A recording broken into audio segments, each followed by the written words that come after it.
Thank you so much, and welcome everybody to this session. My name is Aída Ponce del Castillo, and I am a senior researcher at the European Trade Union Institute in Brussels.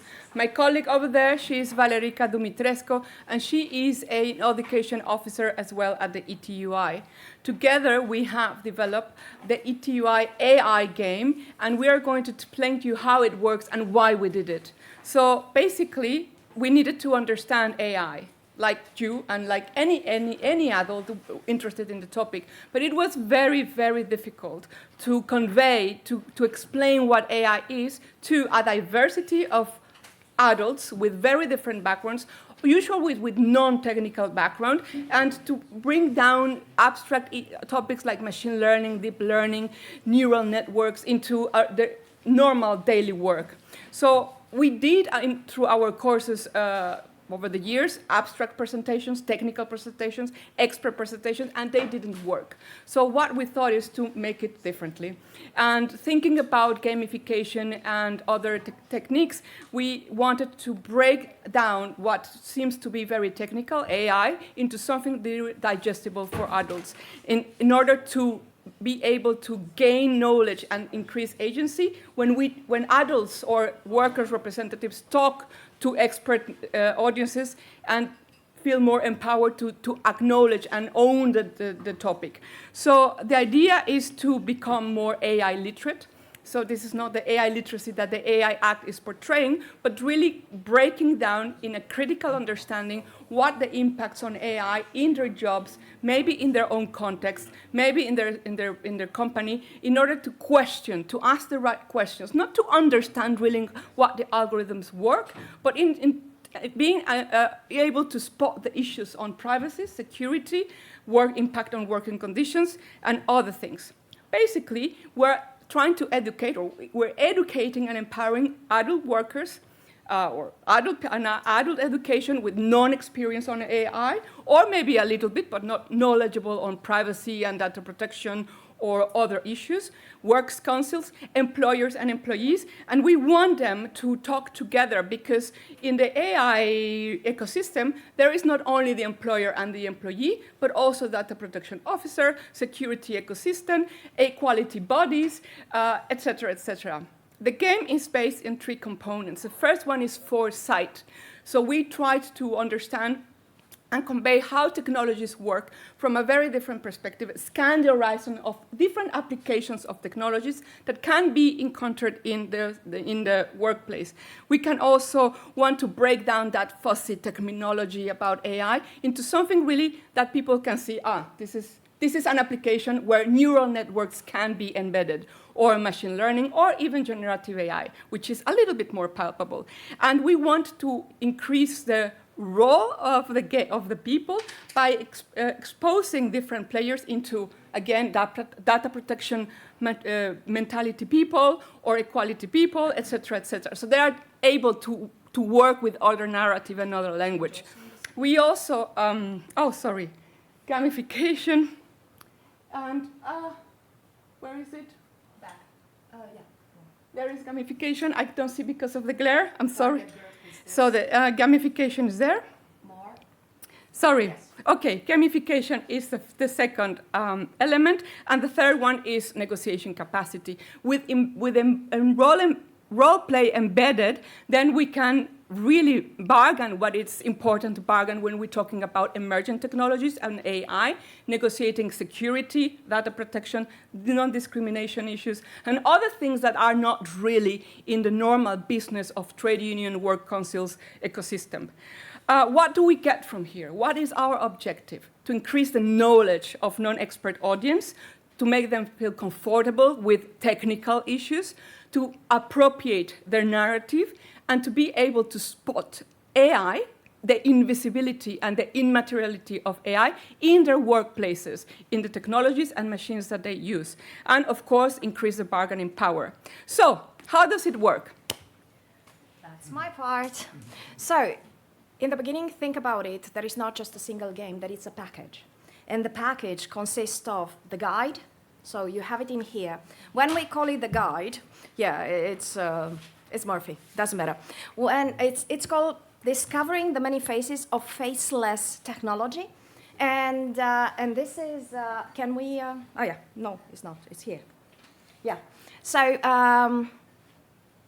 then when you have too much technology, you are starting to think about it, how to deal with. So inside of this guide, it's not only about the game, but there is something more, because we were starting to talk about the definition of AI, but more from a bit of history, technology, but also legislative one, because we arrive to the level of the European, what is the European definition and so on. Then of the AI, yeah. AI Act. AI Act inside. The sectorial application, you will see when you will consult the guide, you will see that there are 12 sectors that we identify, and we were looking of different type of application that you can find in that sector. Then the explanation a little bit of the game itself.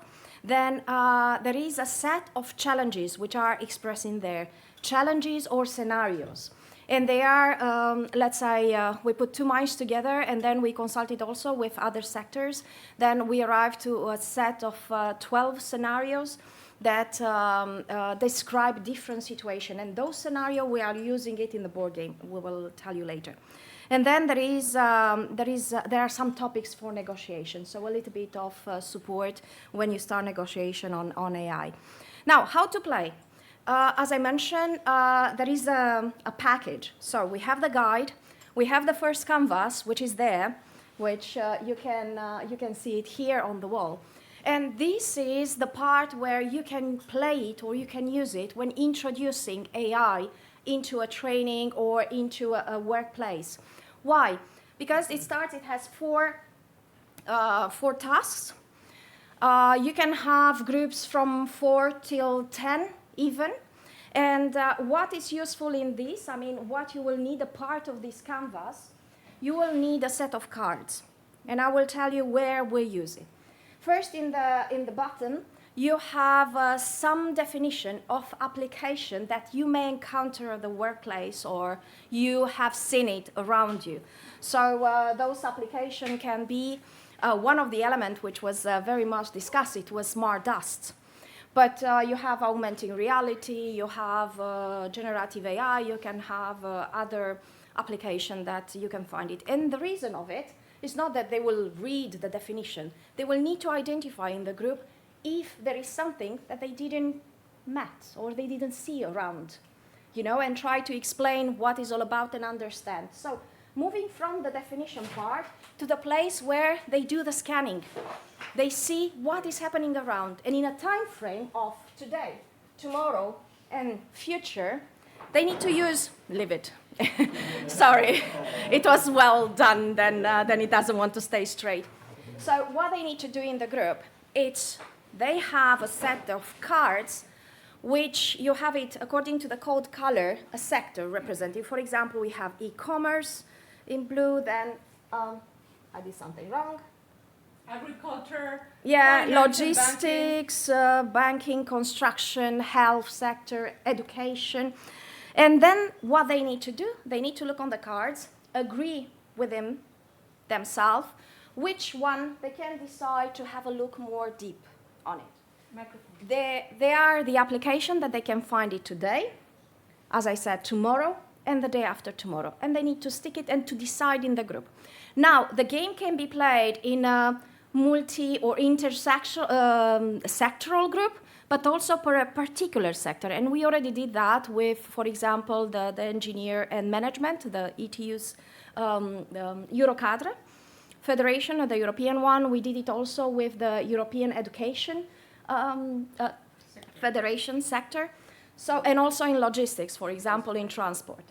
And it's interesting to see from their perspective, but also in a intersectoral, sectorial. Now, the third level is where they need to pick up one card from each of the timeline and analyze it. The possibility of the risks and benefits of it.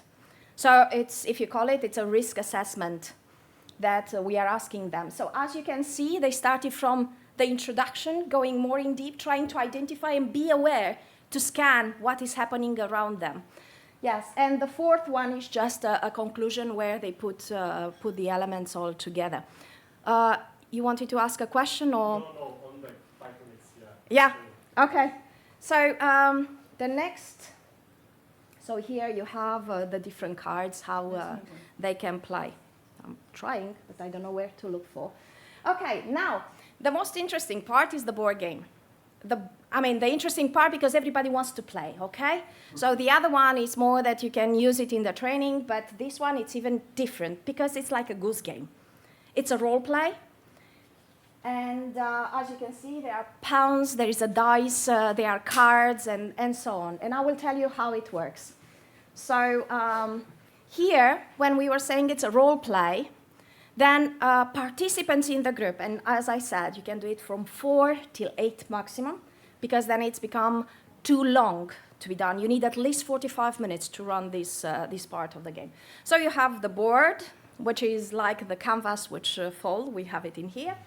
And the participants need to take a role, and they need to play from that perspective. So they need to put themselves in someone else's shoes, like an edtech or, for example, an AI developer or employer, worker, government, and so on.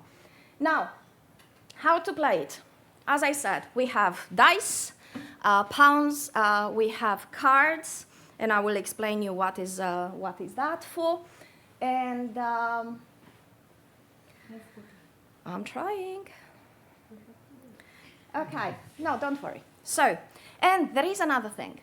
When we were saying the mechanic of the game, what are the rules? Who wins? We bring it up coins. The coins are meant to be given from the beginning. You receive some coins because you can buy technology.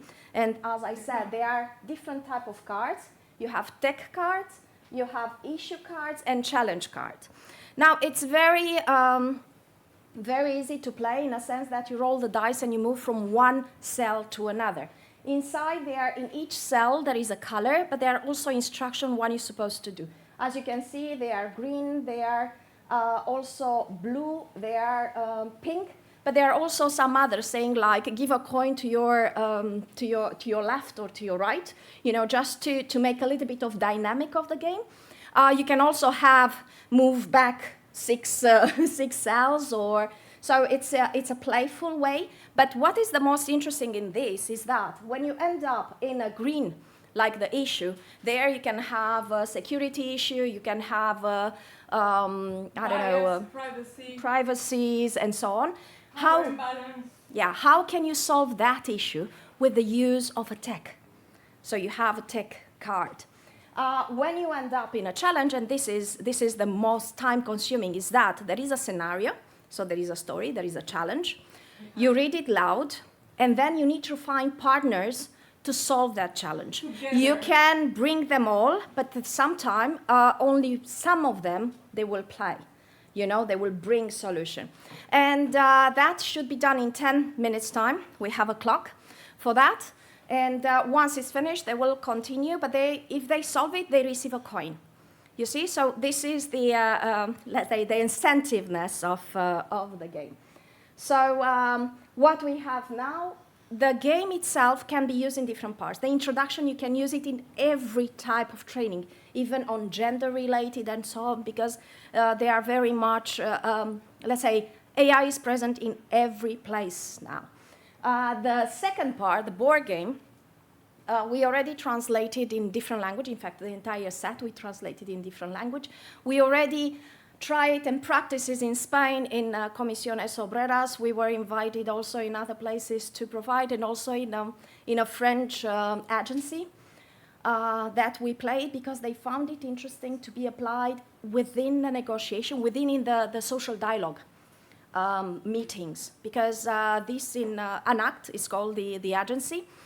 They have the digital responsibles, and then they need to negotiate at the governmental level. And they found it very interesting to apply. Now, what is the added value of the game is that it can be changed and adapted to your own situation.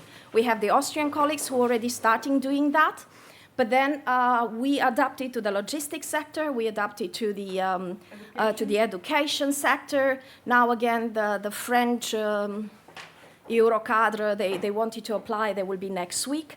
So we already trained the trainers on the game. So we have at least 20 more trainers from different trade union organizations who like to apply it in their own organization. And we have the request from Georgia to do it. So yeah, it's interesting because the adult education is made in a way that you need to attract their attention, and there are different types of learnings, and through game and serious game, it's easy way to go in this sense. So I think that's... well, just to make clear that the game is for free, because we have under license that can be distributed. It can be adapted to their own circumstances. It can be improved, and just it's free, adaptable, and usable. So just use it and abuse it. And if you have any question, just come back to us, because we learn from each other, and we want to break these technical terms of AI into something really digestible that can be really negotiated at work. Yeah, and when we say free, just... Thank you. Yeah, you just need to send us an email, and we will send it to you electronically, and you are able to print it yourself. So there will not... you can find us in ETUI, so we can give it to you. Yeah, of course. Thank you for being here.